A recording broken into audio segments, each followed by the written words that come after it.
오늘 설교는 제목이 부활이 오다라는 제목으로 함께 말씀을 나누기를 원합니다. 부활이라는 것이 우리에게 어떤 의미를 가지는지 오늘 말씀을 통해서 우리가 나누기를 원하는데요. 여러분, 부활절이 언제일까요? 제가 이렇게 질문을 하는 건 질문 안에 의도와 더불어 함정이 있다라는 건데, 부활절이 언제일까요? 정확하게는 질문이 좀 이상하죠. 부활 주일이 언제입니까? 여쭤보면 지난주였는데요, 이렇게 답을 하실 텐데, 부활절이라고 하면 오늘도 포함이 돼 있고, 즉 부활 주일부터 해서 그 뒤로 언제까지, 그 다음 절기가 뭐죠? 네, 성령 강림절, 오순절, 성령 강림절까지입니다. 그래서 우리가 부활을 2000년 전 예루살렘에 있었던 역사적 사건으로만 자칫 잘못하면 그렇게 기억할 수가 있는데, 성경은 예수님이 부활하셨다라는 것은 지금도 살아 계신 것이고 우리 안에서 여전히 새 생명을 일으키는 사건임을 우리에게 가르쳐주고 있습니다. 부활절이 부활주일 하루가 아니라 계속해서 이어지는 이유가 있는데, 예수님께서 부활하신 후에 약 40일 동안 제자들에게 나타내셨다라고 기록이 되어 있습니다. 그러니까 40일간 예수님께서 계셨고, 그리고 예수님께서 이제 승천을 하셨는데, 승천하시고 제자들에게 이제 성령을 이제 기다려라, 보혜사 성령을 보내줄 것이다, 그래서 너희들이 이곳을 떠나지 말고 기도하며 기다리라고 한 그 말씀을 따라서 제자들이 기도를 하는 가운데 약 열흘이 지난 시점에 성령이 강림을 하시게 됩니다. 그래서 40일에 10일을 더하면 총 50일, 그래서 10번을 뜻하는 순, 그렇죠. 그래서 오순절이라고 이야기를 하는 것이죠. 그러니까 오순절도 성령 강림절도 같은 때를 말하는 거고요. 우리는 이제 성령께서 오셨다고 해서 이제 우리는 성령 강림절이라고 더 많이 부르게 되고, 이제 오순절이라는 말은 구약의 3대 절기 중에 하나인 칠칠절이라는 절기가 있습니다. 그 절기를 헬라식으로 표현한 그 말이 바로 오순절입니다. 그래서 거기에 펜타라는 말이 들어가게 되는데, 그 미국 국방부를 뭐라고 부르는지 혹시 아십니까? 펜타곤. 왜 그럴까요? 모양이 오각형입니다. 그래서 오를 뜻하는 그 의미가 펜타라는 게 들어가는 것이어서 오순절이 이제 그렇게 이야기를 하는 건데요. 그 오순절이 칠칠절인데 이제 점점 어려워집니다. 정신 똑바로 차리셔야 됩니다. 이제. 그 칠칠절이 또 맥추절이라고도 합니다. 그러니까 같은 절기를 말하는 게 세 개의 명칭, 성령 강림절까지 하면 네 개의 호칭이 있는 거죠. 칠칠절이라는 건 왜 칠칠절이냐? 이스라엘 백성들이 출애굽을 해서 시내 광야에 도착을 해가지고 하나님으로부터 모세를 통해 율법을 받고 하나님과 계약을 맺어서 언약 공동체가 된 것을 기념하는 그 절기가 바로 칠칠절입니다. 그러니까 출애굽을 해서 시내 광야에 도착해서 그 말씀을 받을 때까지 약 그 정도의 시간이 흘렀다라고 보는 거죠. 그리고 맥추절은 그 백성들이 가나안 땅에 정착해서 농경 사회를 이제 시작하면서 첫 번째로 보리 수확을 하게 된 그때가 또 이때쯤입니다. 그래서 맥추절이라고도 합니다. 그래서 칠칠절과 맥추절을 함께 지키는 건데, 그 맥추절을 배경으로 하고 있는 성경이 룻기입니다. 룻이 시어머니 나오미를 따라서 와서 이삭 줍기를 하는데, 보아스라는 사람의 그 땅에서 이제 이삭 줍기를 하다가 보아스를 만나서 둘이 결혼을 하게 되고, 그 후손으로 예수님께서 이제 태어나시게 되죠. 그래서 그 배경이 바로 그 맥추절을 배경으로 하고 있습니다. 그래서 맥추절의 그 읽는 성경 본문으로 룻기가 오순절에 읽는 그 성경 본문으로 룻기가 또 해당하게 되는 거죠. 그리고 이제 우리가 주로 지키는 것으로는 성령이 강림하신 그 성령 강림절로서 우리는 이제 이 같은 절기를 또한 지키게 되는 것이죠. 우리나라에서는 이제 우리나라에 약간 토착화가 되면서 이 같은 절기 맥추절이 보리 수확을 하는 이런 이때니까 우리나라에서 이제 그때로 하다 보니까 7월 보통 첫 주로 지키게 됩니다. 그래서 우리는 그것을 보리를 수확하고 뭐 이런 의미도 담겨 있으면서 또 하나는 한 해의 딱 절반이 끝난 시점에서 또 감사하는 그런 의미로 우리는 맥추절을 지키게 되죠. 어쨌든 이제 이런 절기가 있다라는 걸 이제 기억을 하시고 우리가 이 부활 절기를 지나는 이 시점에서 우리는 이제 오순절을 기다리면서 이 부활주일, 부활 절기를 잘 그 의미를 새기면서 살아가야 하는 지금 그때입니다.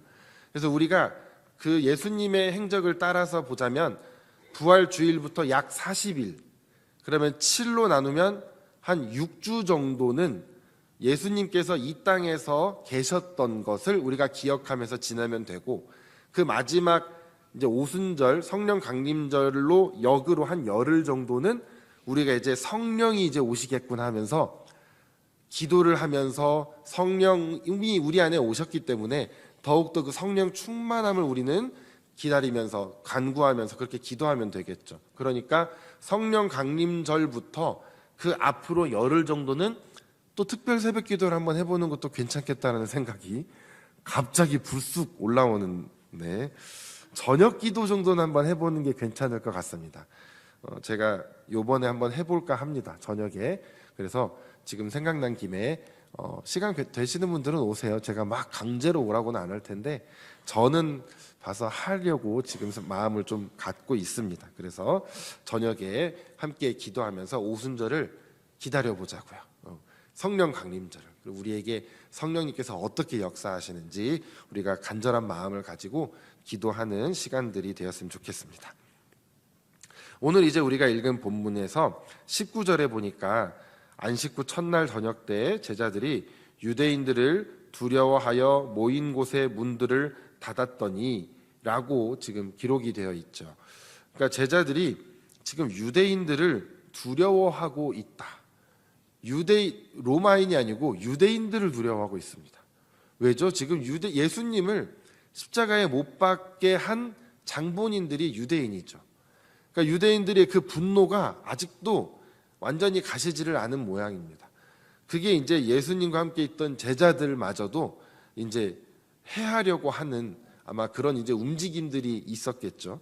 그러니까 이제 제자들이 유대인들을 두려워해서 이제 어딘가에 모여 있는데 문을 다 닫았다라는 건 아마 그 불빛도 새어나가지 않게, 우리 군대에서 보면은 밤에 그 암막 커튼 다 치고 이렇게 불빛이 나가지 않게 하는데 아마 그렇게 다 하고 있지 않았을까, 그렇게 좀 생각해 볼 수가 있습니다. 그런데 그때 예수께서 오사 가운데 서서 이르시되 너희에게 평강이 있을지어다, 갑자기 이렇게 말씀을 하십니다. 분명히 문을 닫아놨는데 예수님이 갑자기 딱 저기서 나타나시는 거예요. 우리가 있는데 그 모임의 딱 가운데에 딱 서서 예수님이 갑자기 말씀을 하십니다. 분명히 나 눈 뜨고 있었는데, 그렇죠? 예수님이 갑자기 나타나신 거예요. 이제 예수님께서 그 전까지는 이런 모습을 막 많이 보여주진 않으셨는데 부활하신 후에는 예수님께서 약간 동해 번쩍 서해 번쩍 하시는 모습들을 보여주십니다. 바로 이제 오늘이 바로 그 중에 하나인데, 예수님께서 그곳에 오시더니 이렇게 말씀하십니다. 너희에게 평강이 있을지어다. 정말 이 제자들에게 가장 필요한 말씀이었던 것 같습니다. 제자들은 실패를 했죠. 예수님과 함께 이 나라를 우리가 구원해 보겠노라고 어떻게든 예수님이 왕이 될 것이라고 생각하고 막 갔는데 너무나 처참하게 아주 패배를 하고 도망자로서 자신들이 세우려고 했던 왕도 버려둔 채 다 도망가 버렸죠. 그러니까 실패한 것을 넘어서서 이제 자신들에게 닥칠 그 위험 때문에 두려워하고 낙심하고 또 그 가운데 후회하는 마음도 있었겠죠. 후회하는 마음도 있고 여러 가지 그런 가운데 있는데 그 가운데 주님이 오셨다라는 것입니다. 닫힌 문을 아주 뚫고 주님께서 들어오시죠. 예수님께서는 언제나 우리를 찾아오실 때 시공간을 초월해서 오십니다. 우리가 어디에 있든 무엇을 하든 어떤 마음이든 주님께서는 언제나 우리를 찾아오시는데 주님께서는 어떤 제약도 받지 않으시고 우리에게 오시는 분이시죠. 언제 오실까요? 바로 우리의 마음이 무너져 있을 때 주님께서 오신다는 것이죠. 혹시 여러분들의 마음도 이 제자들과 같지 않으신지 모르겠습니다. 실패로 무너진 마음, 또 내가 죄를 지어서 그 죄책감 때문에 또 어떤 두려움 때문에 여러분들의 마음이 굳게 닫혀 있지는 않은지요. 또 그렇기 때문에 어떤 누군가에게도 내 마음을 열지 못하고 심지어는 이제 하나님께도 내가 내 마음을 열지 못하겠는 그런 마음 상태로 내가 아주 걸어 잠그고 있는 분도 계실 수 있습니다. 그런데 그 닫힌 마음 한가운데 주님은 뚫고 그곳을 통과해서 들어오신다라는 것입니다. 그리고 내가 끝났다고 생각할 때, 희망이 없다고 생각할 때, 정말 죽은 것과 다름없다고 생각할 때 주님은 찾아오시고 부활하신 그 새 생명으로, 그 능력으로, 그 몸으로 우리에게 오시는 것입니다. 우리에게 새 생명을 가지고 오시고 새로운 것을 우리에게 주기 원하시는 것입니다. 그래서 너희에게 평강이 있을지어다 이렇게 말씀을 하시면서 먼저 제자들의 마음을 주님께서 만져주시기 시작하시죠. 그러면서 예수님께서 제자들에게 단지 평안만을 말씀하시지 않으셨죠. 바로 성령을 받으라라고 제자들에게 다시 한번 말씀을 하십니다. 부활하신 주님께서 우리 안에 살아계신 하나님의 생명을 심어주시는데 그 과정 가운데 이제 예수님께서 승천해서 이제 하늘로 올라가신 다음에 우리와 함께 우리를 도와줄 이가 필요한데 바로 성령 하나님이신 것이죠. 그 성령을 예수님께서 보내주신 것입니다. 그리고 제자들에게 성령을 받으라고 말씀을 하시죠. 그래서 우리가 이 오순절을 기다리는 이 시기가 우리에게 아주 큰 의미가 있는 것입니다. 이 부활하신 주님을 경험한 제자들이 나중에 예수님께서 하늘로 올라가신 다음에 성령을 기다리면서 한 마음으로 계속해서 모여서 기도하며 성령을 기다리는 가운데 있었죠. 그때 이제 그것이 부활신앙이 예수님이 부활하셨던 그때 한순간의 감격이 아니라 이제 성령을 모시고 살아가는 삶 가운데에서 매일매일 일어나는 놀라운 역사로서 제자들이 살아가게 되었습니다. 그리고 그것은 이제 오늘날 우리에게도 동일하게 적용이 되는 것이죠. 우리도 부활하신 주님을 믿고 성령을 사모하면서 우리 안에서 살아서 역사하시는 그 성령님의 일하심을 믿으며 부활이 오늘 나에게서 실제로서 정말 내가 경험하면서 살아가는 것. 그래서 부활이라는 것은 과거의 사건이 아니라 현재를 의미하는 것입니다. 그런 제자들이 예수님을 만났을 때 막 오늘 기록에 보면 기뻐하였다라고 되어 있습니다. 예수님이 손과 이 발과 옆구리에 이런 상처를 보여주시고 내가 이제 예수다라고 할 때 제자들이 너무나 기뻐합니다. 그리고 이제 우리가 만난 예수님이 진짜 죽으신 줄로만 알았던 그 예수님이구나. 그 예수님이 죽으신 게 분명히 틀림없었는데 다시 살아나셨구나 하면서 아마 예수님께서 이전에 하셨던 말씀들이 기억이 나기 시작했을 것입니다. 그리고 그 모든 뜻을 확실하게 알게 된 때는 성령을 받은 뒤에 이제 모든 것을 확실하게 깨달아 알게 되죠. 어쨌든 지금 제자들은 너무나 기뻐하고 있는데 딱 한 제자가 기뻐하지 못하고 있습니다. 하필 그때 그 자리에 없어가지고 무엇을 하고 있었는지 모르겠는데 하필 그때 그 자리에 없었던 도마라는 제자가 나는 믿을 수가 없다. 한 사람이 여럿을 속이는 건 어렵지만 여럿이 한 사람을 바보 만드는 건 쉽다라는 그런 말 아시죠? 그런 걸 볼 때 도마는 자기 신념이 굉장히 강한 사람인 것 같습니다. 모두가 말하는데도 나는 못 믿겠다. 내 눈으로 보기 전까지는 난 절대 믿을 수 없다라고 도마가 아주 딱 잘라 얘기를 하죠. 내가 그래서 막 손에 못자국을 보고 막 그런 것들을 내가 다 손가락을 내가 다 넣어서 만져보기 전까지는 믿지 않겠다라고 합니다. 그리고 나서 여드레라는 날이 지나고 다시 제자들이 또 집안에 있을 때 도마도 함께 있었습니다. 그런데 그때 또 문이 닫혀 있었다라는 표현이 있죠. 그런데 그때 예수님께서 또 오셔서 또 가운데 서서 이르시되 너희에게 평강이 있을지어다 라고 거듭 말씀을 하십니다. 왜 예수님께서 두 번이나 이렇게 말씀을 하실까? 제자들이 제가 생각하기에는 예수님이 오셔서 기뻐하는 것은 맞는데 아직 제자들이 성령을 받기 전이어서 그런지 자신들이 무엇을 해야 할지 앞으로 어떻게 살아가야 할지 아직 알 바를 모르고 있었던 때였습니다. 예수님께서는 계속 그들과 3년 동안 동고동락하셨지만 지금은 예수님께서 잠깐 나타나셨다가 또 어딘가로 사라지셨다가 또 다시 나타나셨다가 이렇게 하니까 제자들도 지금 우리 어떻게 해야 될지를 모르고 있는데 여전히 밖에는 위험이 도사리고 있으니까 아마 제자들은 똑같은 상태로 지금 그냥 같이 모여서 뭔가 예수님에 대한 이야기를 하는 정도로 있었을 것 같습니다. 거기에 이제 도마도 같이 있었던 것이죠. 그런데 예수님께서 거기에 나타나셔서 말씀을 하십니다. 평강이 있을지어다. 이것이 세 번째 하신 말씀이죠. 앞에서 한번 나타나셨을 때 두 번 말씀을 하시고 세 번째로 말씀을 하십니다. 그러면서 도마에게 먼저 말씀을 하시죠. 네 손가락을 이리 내밀어서 이것을 다 만져봐라, 넣어봐라. 그리고 믿음 없는 자가 되지 말고 믿는 자가 되라. 이렇게 말씀을 하십니다. 도마가 만졌을까요? 만지지 않았을까요? 잘 모르겠지만 여기 말씀은 없으니까 하지만 성화를 그린 많은 사람들의 기록에 의하면 도마가 이렇게 손가락을 딱 대는 장면들이 그려져 있는 것으로 보아 아마 도마는 만졌을 것 같습니다. 혹은 직접 눈으로 이렇게 보기라도 했겠죠. 어쨌든 도마가 그러고 나서야 이제서야 주님이신 것을 이제 믿게 됩니다. 그리고 고백하죠. 나의 주님이시고 나의 하나님이십니다. 이렇게 도마가 고백을 합니다. 그리고 예수님께서 도마에게 꾸짖지 않으시죠.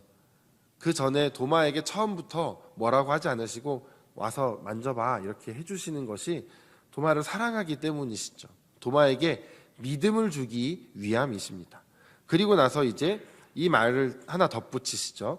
너는 나를 본고로 믿느냐? 보지 못하고 믿는 자들은 복되도다. 이렇게 말씀을 하십니다.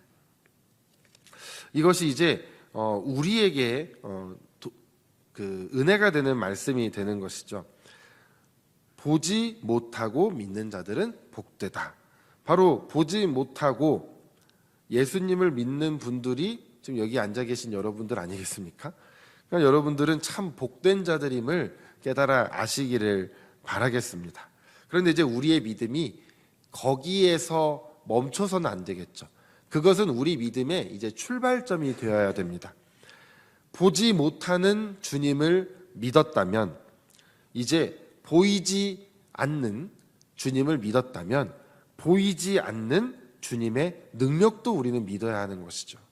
그래서 주님께서 하시는 일, 그리고 나와 함께 하시는 성령께서 우리를 위해 일하시는 모든 것을 우리는 눈에 보이지는 않지만 이미 우리에게 주어진 것으로 믿어야 한다라는 것입니다.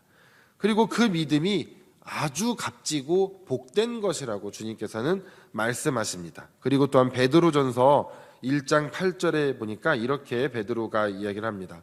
예수를 너희가 보지 못하였으나 사랑하는도다. 이제도 보지 못하나 믿고 말할 수 없는 영광스러운 즐거움으로 기뻐하니 이렇게 기록하고 있습니다.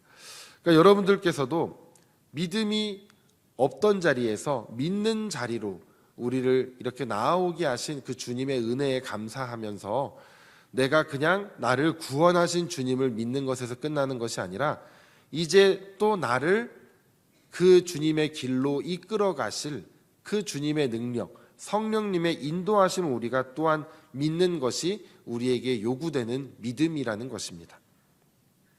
그래서 요한복음은 마지막에 이렇게 기록합니다. 31절에 이것을 기록함은 너희로 예수께서 하나님의 아들 그리스도이심을 믿게 하려 함이요 또 너희로 믿고 그 이름을 힘입어 생명을 얻게 하려 함이라. 아멘.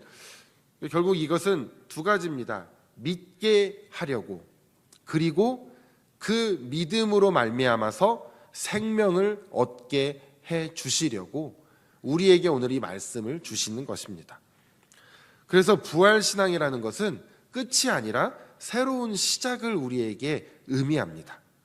우리가 죄로 넘어졌을 때도, 인생이 이제 다 끝난 것 같고 별 볼 일 없는 것 같을 때, 절망이 우리의 마음을 닫아버릴 때에도 주님은 우리 마음 가운데 부활의 생명을 심어 주신다라는 것이죠. 우리를 다시 일으켜 주시고 다시 믿게 해 주시는 것입니다. 우리가 살면서 여러 가지 일들을 경험하게 됩니다. 그러면서 그 일들, 크고 작은 일들을 경험하면서 우리의 믿음이 같이 성장을 하게 되죠. 그런데 우리가 신앙의 성장, 믿음의 성장, 이것만 우리가 놓고 생각해 보면 믿음이 성장하면 좋겠다, 내 믿음이 좀 성장했으면 좋겠다, 이렇게 생각할 때 여러분들은 무엇을 해야 할 거라고 이렇게 생각이 딱 떠오르십니까? 믿음이 성장하려면, 내가 좀 더 성숙한 신앙인이 되려면 내가 무엇을 해야 할까라고 생각하는 것이 일단은 접근법이 잘못된 것입니다. 물론 우리가 할 수 있는 여러 가지 노력과 행위들이 어느 정도 필요한 것은 사실입니다. 그런데 신앙의 성장이라는 것이 우리가 목표를 정해놓고 우리가 그것을 향해서 전진하는 것이 아니라 주님께서 주시는 신앙의 그 단계와 목표들이 있을 건데, 그것이 우리에게 다가오게 되어 있는 것이 바로 주님의 원리입니다. 어떻게 그럼 그것이 저절로 우리에게 다가오느냐? 바로 깨달음을 통해서 받게 됩니다. 뭐냐? 복음이 무엇인지 우리가 참으로 알게 될 때, 복음이 무엇인지 그 진리를 우리가 깨닫게 될 때 우리 안에 참된 내적인 변화가 일어나게 된다라는 것입니다. 우리가 열심을 다해서 뭔가를 할 때 변화가 일어나는 것이 아니라 우리가 변화되었을 때 우리가 충성되게 주의 일을 하게 된다라는 것이죠. 순서가 반대입니다. 그러니까 여러분들이 변화되고 싶고 내가 신앙이 성장하고 싶고 내가 더 주님께 헌신하고 싶다면 먼저 은혜를 사모하시기를 바랍니다. 우리의 노력으로 우리가 변화되는 것이 아님을 먼저 인정하시기를 바랍니다. 그리고 우리가 가장 먼저 경험해야 할 은혜가 바로 복음입니다. 하나님께서 값없이 주신 그 무조건적인 사랑, 그리고 희생, 그 은혜를 우리가 알게 될 때 우리가 아둥바둥 더 나아지려고 애쓰던 그런 강박에서도 우리가 자유함을 얻게 됩니다.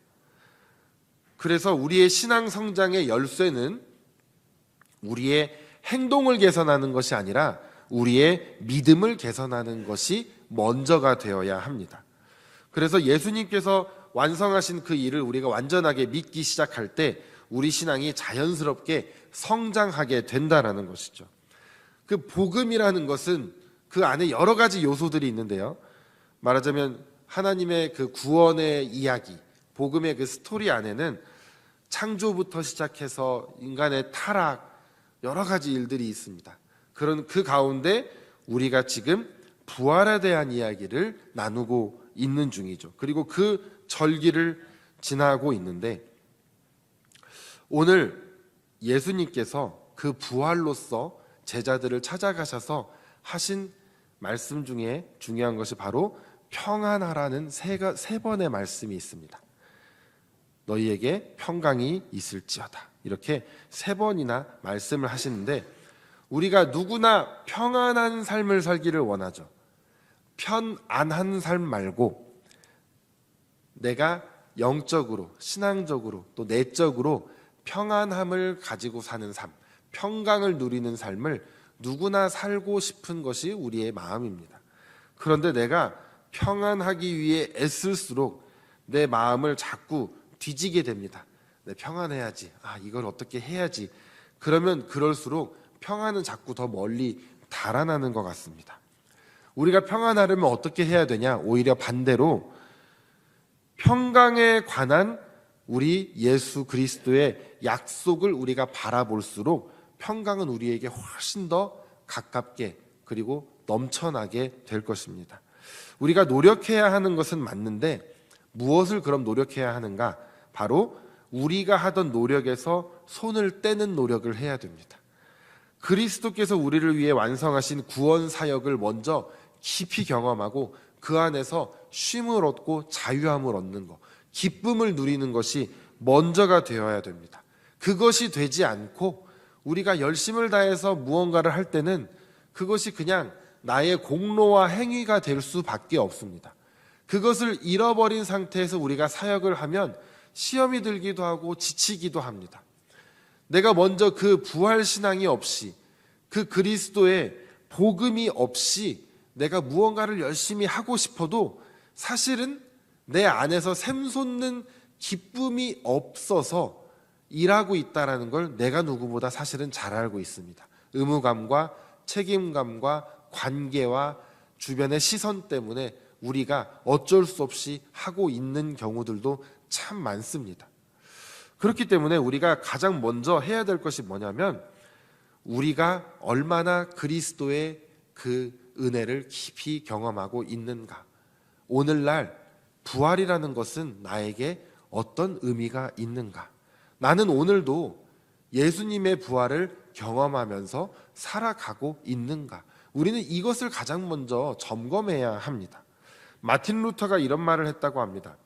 행동이 닮아서 아들이 아니라 아들이라서 행동이 닮은 것이다. 그러니까 많은 것을 생각하게 하면서도 아주 생각을 단순화시켜주는 말이죠. 바로 존재론적인 것을 뜻하는 것입니다. 우리가 행동을 해서 어떤 존재가 되려는 것이 아니라 먼저 그런 존재가 되어야 거기에 맞는 행동을 하게 된다라는 것이죠. 그 존재라는 건 뭡니까? 주님께서 우리를 너무 사랑하시고 주님께서 우리를 위해 죽으셨고 주님께서 다시 살아나셔서 그 부활의 신앙을 오늘 우리에게 갖고 살기를 원하는 그 주님의 마음을 우리가 깨닫는 것이죠. 우리가 죄인 되었을 때에도 이미 주님은 우리를 찾아오셨는데 부활하신 예수님께서 자신을 배신하고 또 떠나버린 제자들에게도 또 다시 찾아오셨습니다. 그리고 말씀하신 거죠. 평강이 있을지어다. 우리도 이 예수님을 오늘 받아들여야 합니다. 이 부활을 우리 영혼에 깊이 새기셔야 합니다. 내가 부활한 자로서 나도 오늘을 살아가야 합니다. 그래서 바울은 이런 고백을 합니다. 빌립보서 3장 10절과 11절에 내가 그리스도와 그 부활의 권능과 그 고난의 참여함을 알고자 하여 그의 죽으심을 본받아 어떻게 해서든지 죽은 자 가운데서 부활에 이르려 하노니.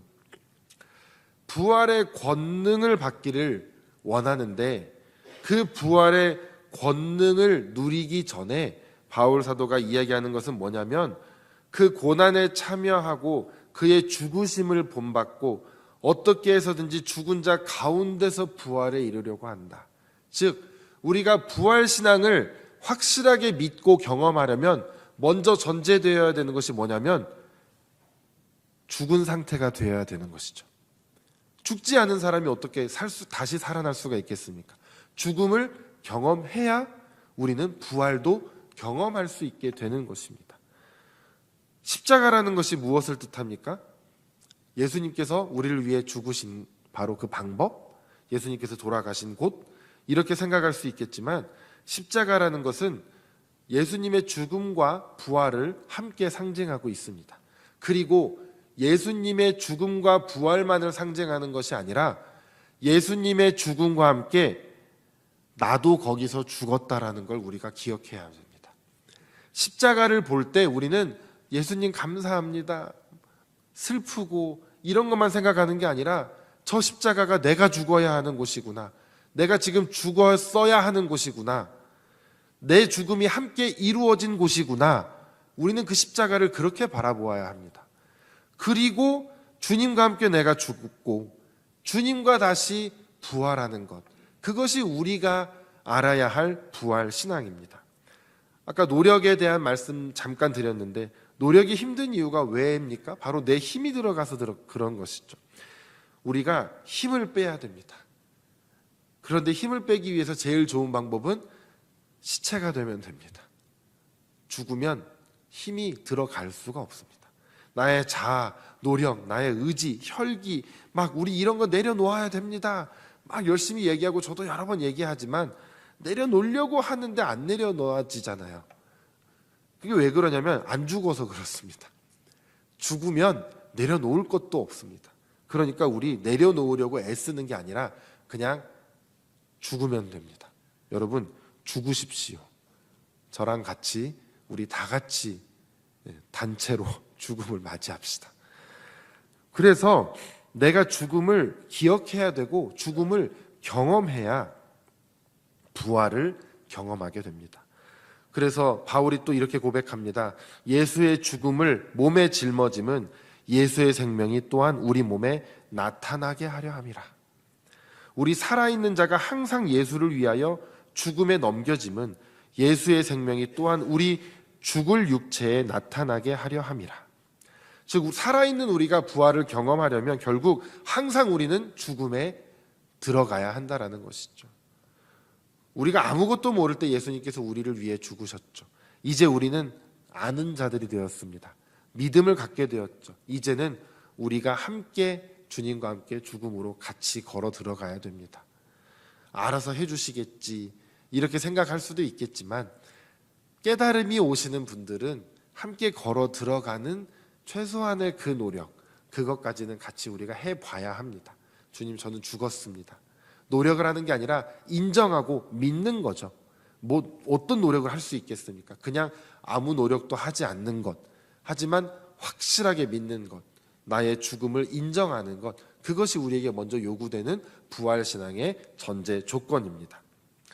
우리가 이제 6주간 부활절기를 지나게 될 텐데, 이 기간 동안 우리가 무엇을 해야 할까? 바로 나를 먼저 찾아오신 그 부활, 우리 주님과 함께 부활의 기쁨과 감사함을 가지고 살아가면서 주님께서 이 땅에서 가르치셨던 하나님 나라와 하나님의 말씀을 기억하며 실천하며 살아가는 것인데, 먼저 우리가 죽음을 지나가는 것을 경험하시기를 바랍니다. 그리고 그 길을 우리 주님과 함께 가는 것이며, 하나님께서 살리신 예수 그리스도께서 우리에게 부활을 허락해 주실 것입니다. 그래서 이제는 내가 사는 것이 아니고 내 안에 그리스도께서 사시는 경험을 하시게 될 것입니다.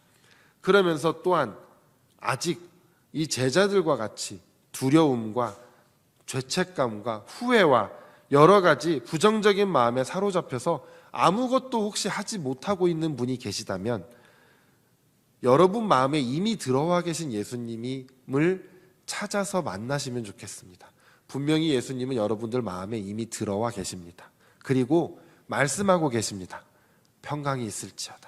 단지 우리가 거기에 귀를 기울이지 못하고 있을 뿐이고, 우리가 아직 찾지 못하고 만나지 못하고 있을 뿐입니다. 여러분, 그 주님을 찾으시고 부활의 주님을 만나시기를 바랍니다. 분명히 여러분들 마음 가장 깊은 곳 한가운데 분명히 주님은 서 계실 것입니다. 그리고 그 주님과 함께 죽고 다시 살아남을 경험하시기를 부탁드리겠습니다. 그 순간 우리는 새로운 피조물이 되고 새로운 삶을 다시 살게 될 것입니다. 우리가 오늘도 그 믿음을 가지고 부활 생명으로 다시 살아가는 우리 모두가 되시기를 주님의 이름으로 축복합니다. 주님, 다친 우리의 마음 가운데 찾아오심을 감사를 드립니다. 우리 안에 오셔서 부활 생명으로 우리를 새롭게 하여 주시고, 우리가 넘어진 자리에서나 무너진 자리에서나 다시 주님 안에서 믿음으로 일어나는 은혜를 허락하여 주시옵소서. 성령을 사모하며 부활의 능력으로 살 수 있도록 인도하여 주시옵소서. 감사드리며 예수님의 이름으로 기도드렸습니다. 아멘.